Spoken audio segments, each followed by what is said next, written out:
ଏଠି କଣ ରଖିଲ? ସାନ ଘାଗରା ବା, ସାନ ଘାଗରା। ଏଠି କଣ ଝରଣା ଅଛି? ଆରେ ଝରଣା ଯେ ସେ କେନ୍ଦୁଝରରେ ଅଛି, ଏଇଟା ହଉଛି ଆମ ସାନ ଘାଗରା। ଦେଖିବ ଛାନିଆ ହେଇଯାଉଛୁ। ଆମର ଏଠି ସାନ ଘାଗରା ଅଛି, କେନ୍ଦୁଝର ଏତେ ବାଟ କାହିଁ ଯିବା? କଣ ବେଠି ଏମିତି ହଗିଆକି ବୁଡେଇଛନ୍ତି? ଆରେ ଇଏ ତାଙ୍କ ସାନ ଘାଗରା ନୁହେଁ, ଏଟା ଆମ ସାନ ଘାଗରା। ଏଠି ହଗିବେ। ଆରେ ହିଣ୍ଡଲ କହୁଥିଲି ସାନ ଘାଗରା, କାହିଁ ସାନ ଘାଗରା? କଣ କରୁଛୁ? ଛୋଟ ଛୁଆଙ୍କ ଜାମା, ସେଟା ଜାମା ନୁହଁ, ସେଟା ଘାଗେରା। ଘାଗେରା? ହଁ, କିଛି ଦିନ ତଳେ ଗୋଟେ ଛୋଟ ଝିଅଟା ଏଠି ହଜି ଯାଇଥିଲା। ତା ବାପା ମା ବହୁତ ଖୋଜିଲେ, ତାକୁ ପାଇଲେନି, କିନ୍ତୁ ତା ଘାଗେରାଟା ମିଳିଲା।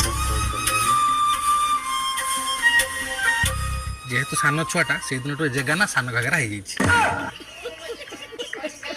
ଖାଲି ଆଣିଲୁ ଫ୍ୟାମିଲି ଦେଖୁଛନ୍ତି, ନହେଲେ ଏମିତି ସୋଦା ଦିଅନ୍ତି, ମା ଭଉଣୀ ତୋର ଏକାଠି କରିଦେଇଥାନ୍ତି।